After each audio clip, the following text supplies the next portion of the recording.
goods train is the humble member of the railway family. To it is attached none of the romance that surrounds the limited expresses. It is sidetracked to allow passenger traffic to pass it. Yet 2/3 of the department's revenue comes from goods traffic. 10 million tons are hauled annually. Where does all this traffic come from? How does it find its way to the right train? How does it reach its correct destination? In the scheme of things, many play a part, and not least amongst them is the shunter. Our purpose is mainly to examine his part, but to appreciate its full significance, we must first glance briefly at the organization behind freight operation.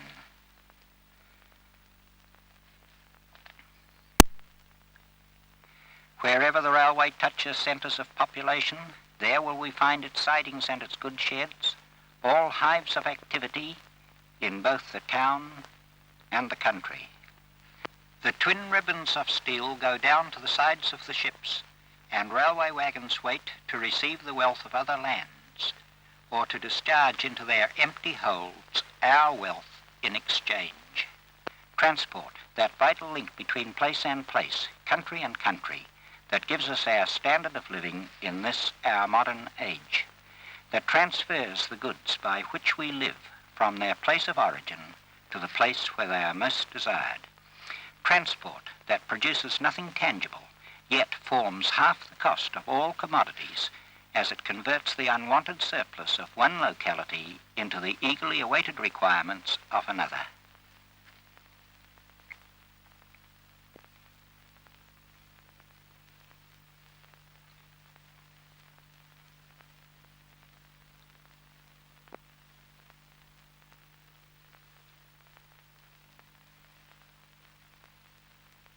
The operation of a railway system demands a vast and complicated organization. We will take you behind the scenes into the offices of a district traffic manager.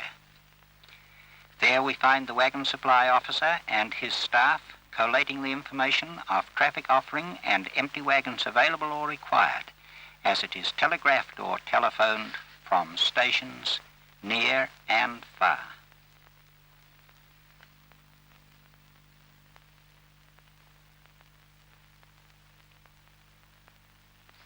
The information assembled, a train running officer plots on his daily diagrams the trains necessary to shift this traffic and coordinates them with the regular services, while the train control operator, seated at his panel, watches the progress of trains in motion from the spotlights on his board, starting and stopping them or diverting them to crossing loops at distant stations by the mere flick of his finger. The daily program arranged, the information is passed to all concerned, and the yardmaster instructs his shunters so far as his own locality is affected. The shunting gang picks up its engine and discusses the job with those other two equally important men, the driver and the fireman. They speak now in ordinary language, but once the job gets underway, speech will cease, and between them will pass only a strange deaf and dumb language of scarcely a dozen syllables. This language we will teach you. Shunters work usually in gangs of 3, one to direct the movements, one to manipulate the points, and the third to catch the brakes of the moving vehicles as they are kicked or slipped to the various roads.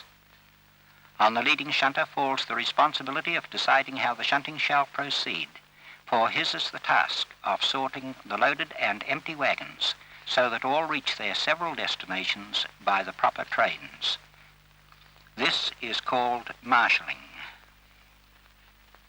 On a shunting ladder, a long straight road with numerous side roads diverging from it, the shunter kicks his wagons one by one or in groups, separating them out so that when the job is complete, they may be reassembled in orderly sequence for attaching to trains.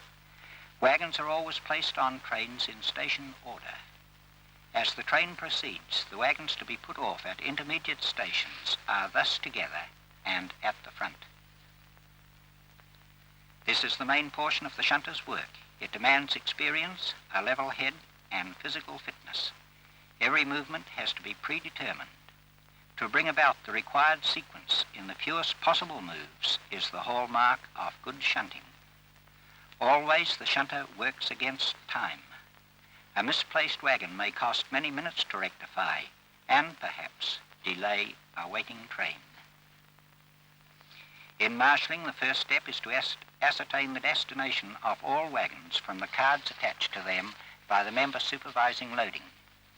The destination is chalked on the sides of the wagons to be marshalled, and from this the shunter knows exactly where to place them, so that at the end he is able to reassemble them in the desired order, north in one place, south in another, and all the wagons for each train in the most convenient order for expeditious handling, both en route and at the destination station.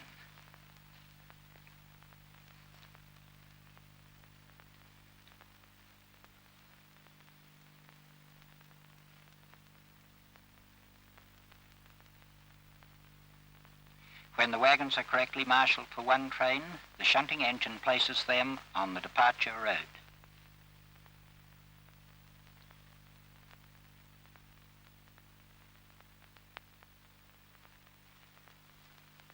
The number taker compiles a list and calculates the tonnage, for the total weight of the train must not exceed the engine power available. The waybills for each loaded wagon must also be sorted out for dispatch with the train.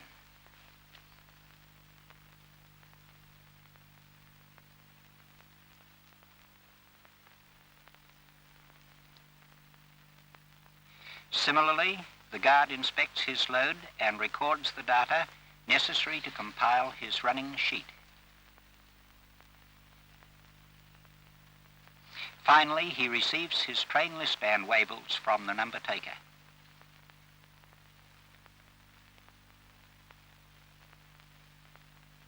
The train engine comes on.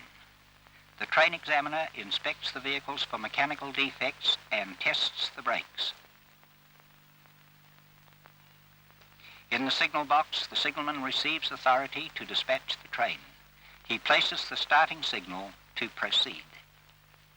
The guard gives right away, and with a blast of the whistle, the driver opens the regulator, the engine takes up the load, and several hundred tons of goods move off to meet the wants of you and me.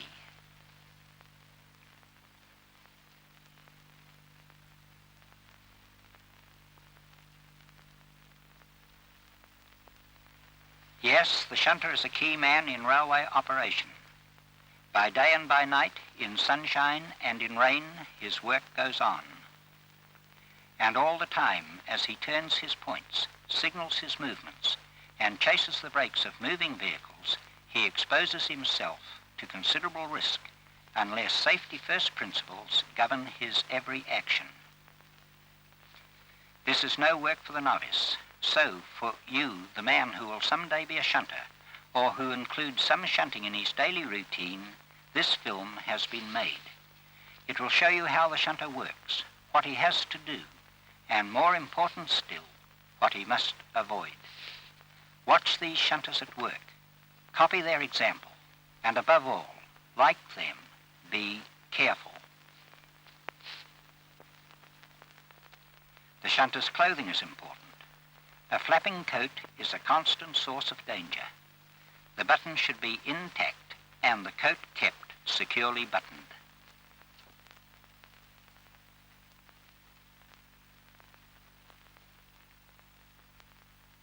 Of vital importance are the boots. They should be sound, comfortable, and not too heavy, for the shunter is on the move continuously. Green hide soles and metal protectors should not be used.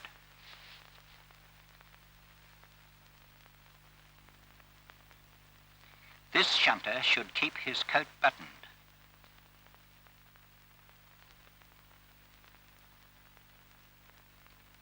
See how it flaps and how finally it becomes caught between two buffers. An unexpected movement of the wagons might now endanger his life.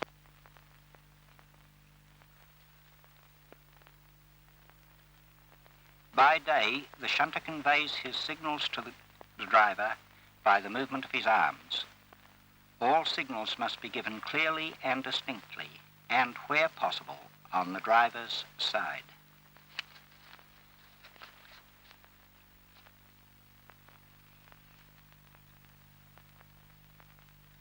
These are the signals commonly used in a shunting yard. Stop short. Come towards the signal.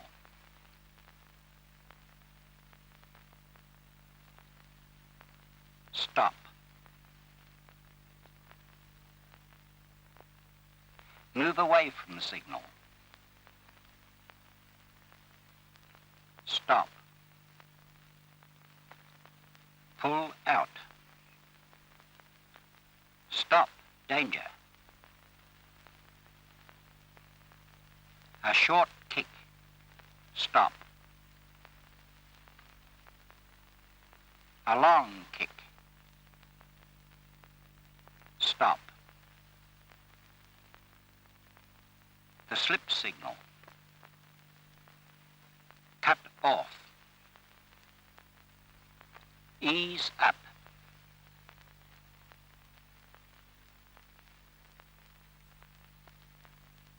The signal from one shunter to another to reverse the points. Here we see shunters using some of these signals in routine shunting movements.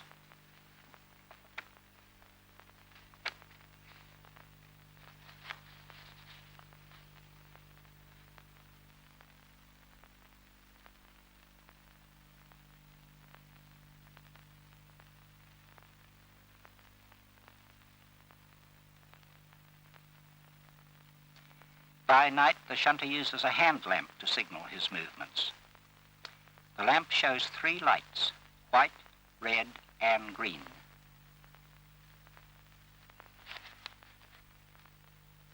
The red glass is always placed on the right-hand side of the inner case as the lamp is held normally in the shunter's hand. The green glass is placed on the left-hand side.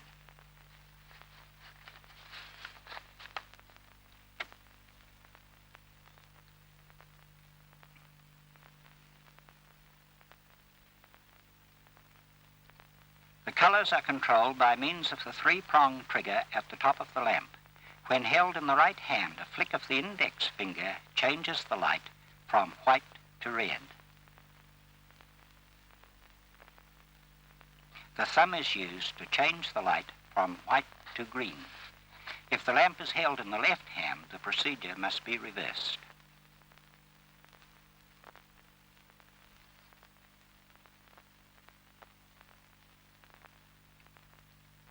When giving a signal to the rear, reverse the lamp in the hand.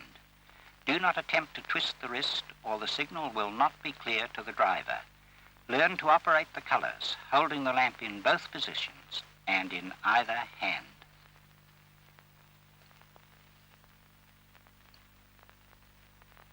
When walking in the yard, do not swing the lamp about or it might be mistaken for a signal. Always carry it against the leg.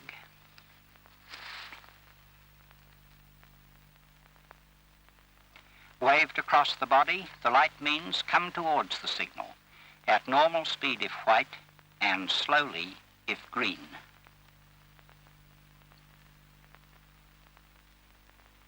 Keep the lamp face square so that the driver sees the light continuously. If the wrist is allowed to rotate, this is what the driver will see, a flashing light and an indistinct signal. Moved up and down, the light means go away from the signal, again at normal speed if white and slowly if green.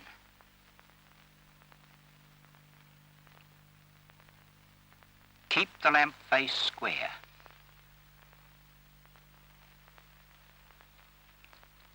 Lifting the bottom of the lamp as it is swung forwards and upwards produces an indistinct flashing light.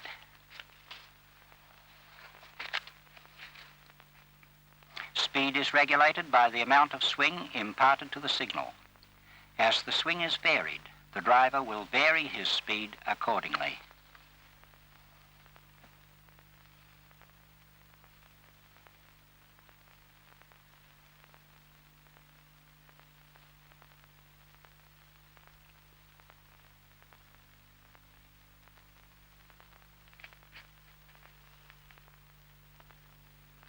The devices that enable engines or vehicles to move from one road to another are called points, and the short tapered section of rail that guide the wheels onto the diverging road are called switches.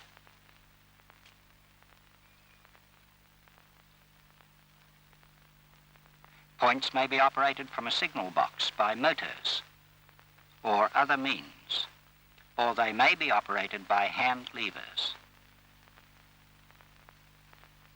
In constricted areas, the levers are sometimes placed flush with the ground to prevent interference.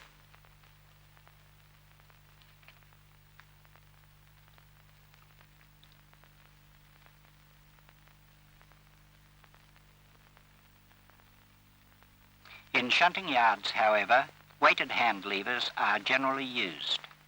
The switches are moved by throwing the lever over from one side to the other, but to do this it must first be pulled out slightly to allow it to clear the frame. If the lever is not pulled out, the points can still be reversed, but the lever cannot be thrown over, and it returns to its original position as soon as it is released.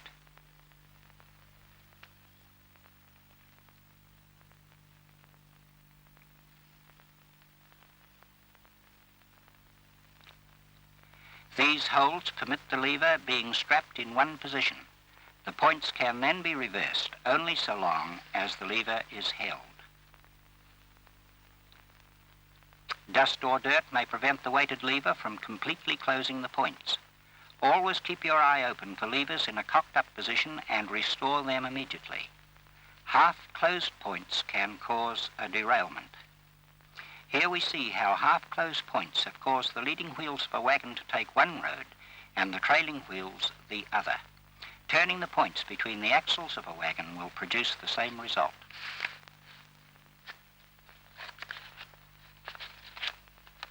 Points are referred to as facing or trailing according to the direction of movement over them. Here, the movement is in the facing direction. Notice how the levers are lying away from the direction of travel, indicating that the points are set for the straight road.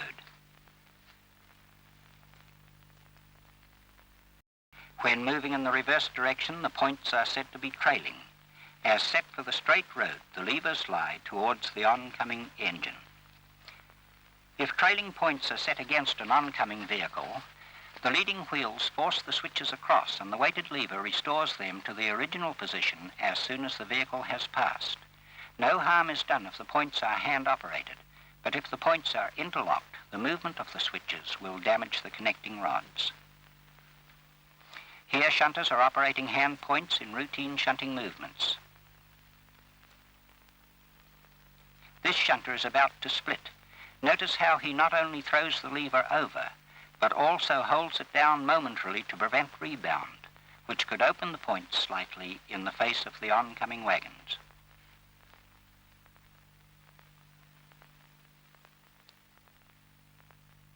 This is a slip shunt. Again, notice the firm and deliberate movement with which the shunter reverses the points.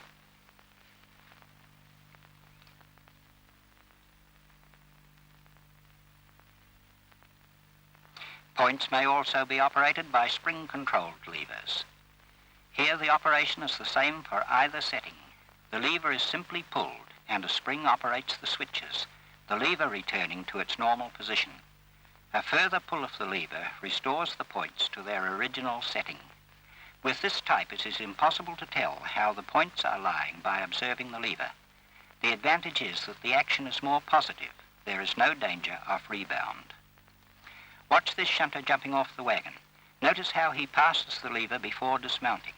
Never jump off immediately in front of a points lever.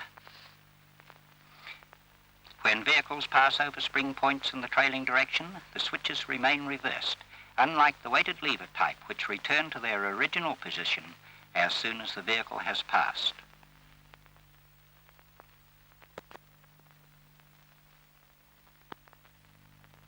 Vehicles are coupled by buffers which carry a hook at one end and a pin at the other. The parts are the buffer, the coupling pin, the bridle, the chain securing the coupling pin,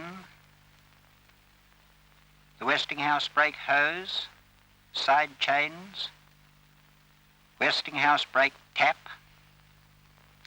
and the dummy for attaching to the Westinghouse brake hose when it is uncoupled. Watch the operation of coupling and always follow the same sequence. It will save time and make the job easier. Start at the far side and work towards the near.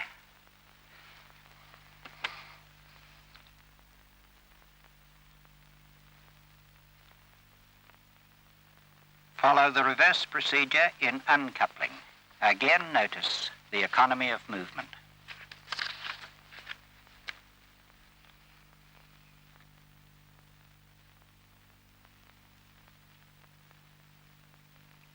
When buffers come together on a curved road, it may be that they do not fall into alignment.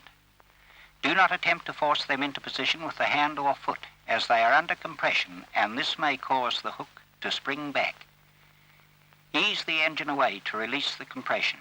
Attach the side chains and pull out onto the straight road. The buffers will then fall into alignment naturally.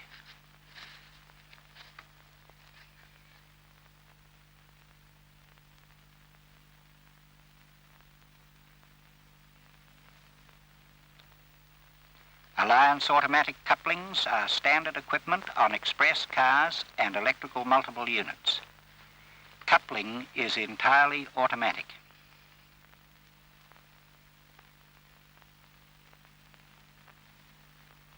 As the jaws close round each other in the act of coupling, an internal locking block falls, securing the jaws in the locked position. Uncoupling is effected by removing the release coupling lever from its bracket and swinging it upwards. This lifts the lock lifter, which in turn lifts the internal locking block and allows the jaws to pull apart. The lock lifter is the small white pin seen below the buffer. When coupling is secure, the lock lifter falls to its lowest position and the release coupling rod, restored to its bracket, holds all secure. After coupling, the lock lifter must be examined. If it projects its full 5.5 inches below the buffer, the coupling has been effected securely.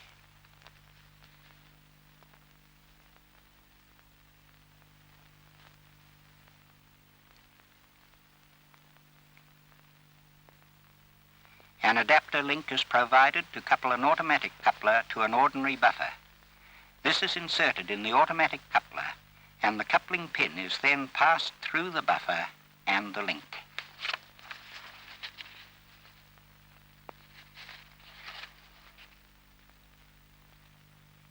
Cars equipped with steam heating are fitted with a hose that touches the ground when uncoupled. Always hang this hose on the chain provided and attach the dummy. A dragging hose can damage the mechanism of interlocked points.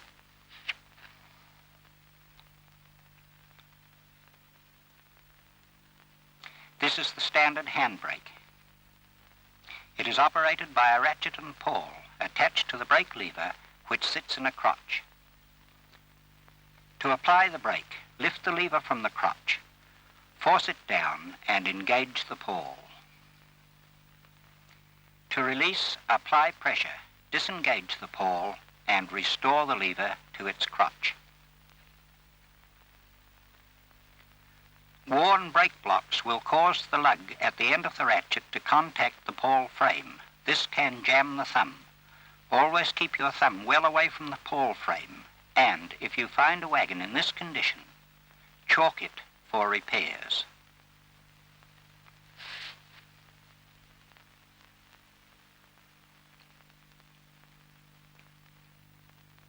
A white patch is painted on each vehicle on the same side but at the opposite end from the brake. A white patch on an approaching vehicle indicates that the brake is on that side but at the opposite end. If no white patch is visible, the brake is at the approaching end and on the shunter's left-hand side as he faces the oncoming wagon.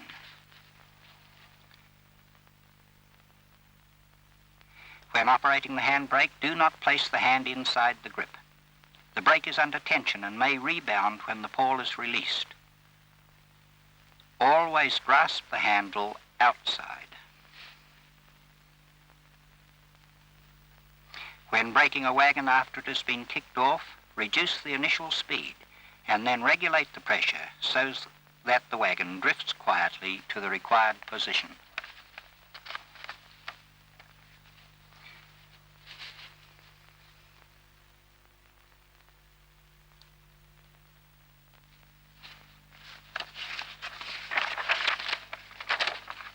When passing in front of standing wagons, always give yourself plenty of room. This will enable you to get clear should the wagons move unexpectedly. Always step over points and intersections. It is easy to get the heel trapped, and there might be an engine approaching. It is sometimes difficult to release a trapped heel. Do not squeeze between narrowly separated buffers. Always step over them.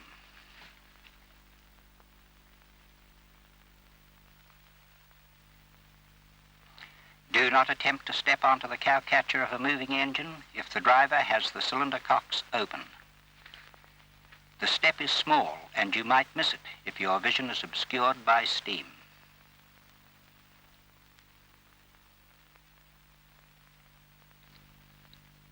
Take a firm grip of the handrail and watch carefully where you are stepping.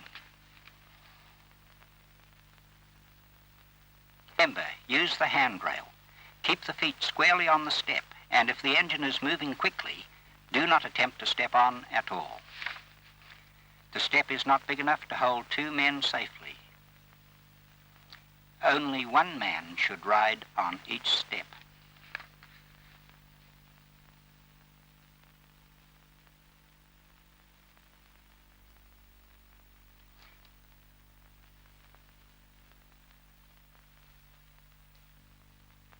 Stepping from one side of the cowcatcher to the other is a dangerous practice. Avoid it at all times and on all occasions. If you are riding on a flat-topped wagon, stand in the middle of it. If you are standing at one end and should lose your balance, you might go down between the wagons. When going in between wagons, do not put the foot over the rail. Beware of the uncovered sleeper. Cattle yards are a constant source of danger as the loading flaps and races foul the line if they are not replaced after use. Always examine the yards before you shunt them. Many accidents have occurred through the loading flaps and races being left foul.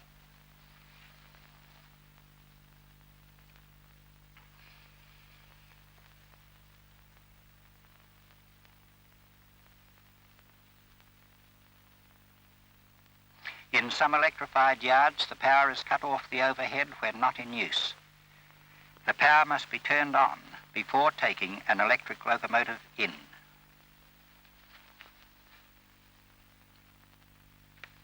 Always see that the power is turned off when shunting is completed. A drover or other person who mounts the truck during loading operations might contact the overhead lines.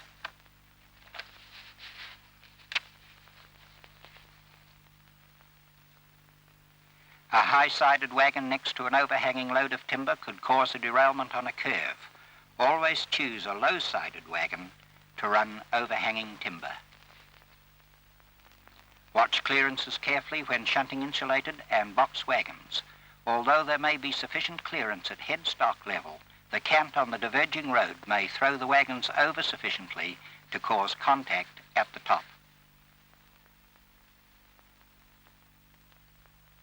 Insulated wagons project further over the buffers than other wagons, and when rounding curves, their inner edges come very close together.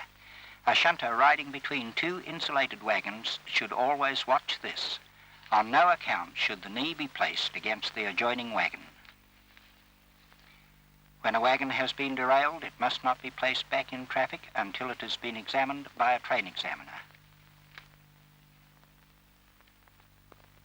Mark it not to run.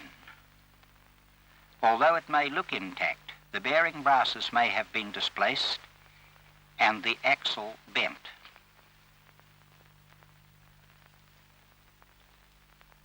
Both make the wagon unsafe. Only the car and wagon staff are competent to say that a wagon is fit to run.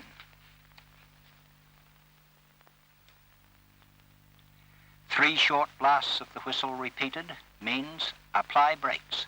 In a shunting yard, the signal should call everybody within hearing to the alert.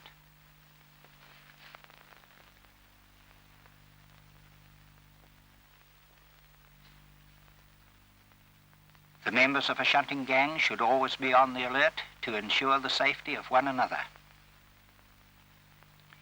If one should disappear unexpectedly, stop the movement immediately by giving the danger stop signal.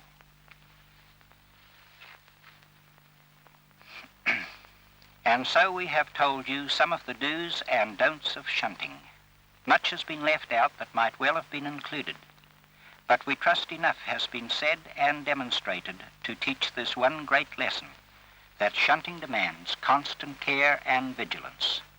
As we said earlier, every action of the shunter must be governed by the principles of safety first.